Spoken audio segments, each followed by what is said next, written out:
Hi hello అందరికీ నమస్తే అండి. వెల్కమ్ టు ఈ అమ్మ చేతి వంట. మన ఛానల్ని ఆదరించే ప్రతి ఒక్కరికి నా హృదయపూర్వక నమస్కారాలండి. ఈరోజు వీడియోలో ఏంటంటే చాలా తక్కువ టైంలో చాలా ఈజీగా ప్రిపేర్ చేసుకునే స్నాక్ ఐటమ్ అయితే చూసేస్తాము.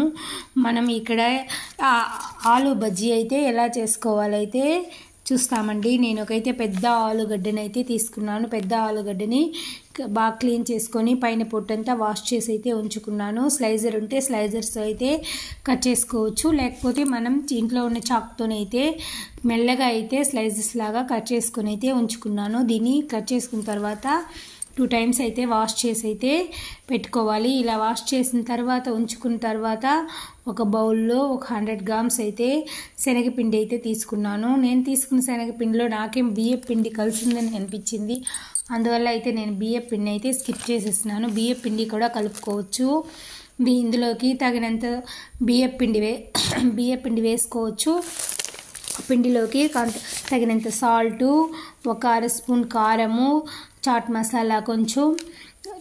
నేను ఇక్కడ కలర్ పొడి అయితే వేసుకోవచ్చు. కలర్ పొడి మీ ఆప్షనల్. నేనైతే పసుపు అయితే ఒక చిటికి వేసుకున్నాను. ఇందులో వామ్ అయితే కంపల్సరీ అయితే వేసుకుంటే బజ్జీలు అయితే చాలా అంటే చాలా టేస్టీగా ఉంటాయి. కారం అయితే వేసుకొని ధనియాల పొడి ఒక 1/2 టీ స్పూన్ వేసుకొని అయితే జారుడుగా అంటే దోశ పిండిలాగా కాకుండా కొంచెం గట్టిగా కాకుండా కొంచెం వాటర్గా కాకుండా మీడియం సైజులో అయితే పిండిని మిక్స్ చేసి కలుపుకోవాలి. బాగా పిండిని ఒక 5 minutes బాగా కలిపినామంటే పిండి జారుడుగా అయితే వచ్చేస్తుంది. ఇప్పుడు ఈజీగా అయితే మనం బజ్జీలు అయితే వేసుకుంటాం. ఇక్కడ ఆయిల్ అయితే పెట్టేసినాను వేడి వేయడానికి. పిండి బాగా ఈ విధంగా మీడియం సైజులో నిండా నీళ్ళుగా ఉంటే కూడా ఆలుకు అయితే పిండి పట్టకుండా పోతుంది. కాబట్టి మీడియం సైజులో ఉంచుకొని మన ఆలు వేస్తే బాగా పాతకి విధంగా అయితే కలుపుకోవాలి. ఇక్కడైతే నేను ఆయిల్ అయితే వేసాను. ఆయిల్ వేడి చేసుకున్న తర్వాత మనం ఒక్కొక్కటి తీసి పిండిలో ముంచి అయితే ఆయిల్లో వేసుకుంటే ఆలు బజ్జీ అయితే రెడీ అయిపోతుంది. ఇప్పుడు పిల్లలు స్కూల్ నుండి వస్తానే స్నాక్ ఐటెంగా అయితే ఇది ఎంతో బాగా అయితే యూస్ అవుతుంది.